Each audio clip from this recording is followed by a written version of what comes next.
ماچ کنین آشتی کنین. بسه سینان بدو دست استاد توفیق رو ماچ کن به جا.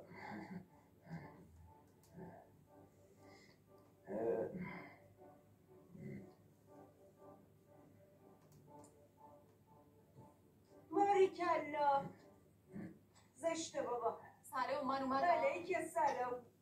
فروشکامونم رفتم مهد کودک همه چی رو به راسته آمادی؟ ما میریم بیرون دوستان. باز کجا داری میری؟ جای خاصی نیست بابا جون، میخوایم یکم هوا بخوریم. بنده خدا تازه مرخص شده گناه داره، هوای تازه هم براش خیلی آره جون همتون. هی شما بمون داداش. یاسمین هوا سرد زیاد بیرون نمونینا، هنوز زخمش تازه سفورت میکنه. باشه نگران هیچی نباشین. فیدان جان چیزش نمیشه. یاسی منم بیام خب خواهش شما نیا داداش. نگاه کن. پس این زنه کجا مون نکنه منصرف شده. ای بابا فیدان خدا نکنه. از فکر صحبت امروز کل شب نخوابیدم. اومد داره میاد.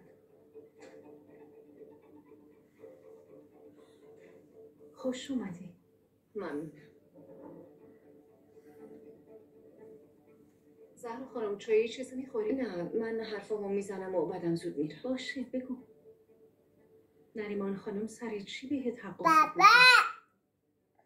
میگم اما به هیچ کس نباید بگین که این چیزا رو از من شنیدین. باشه قبوله؟ بله معلومه. خب یعنی ما فقط میخوایم بدونیم که جریان واقعا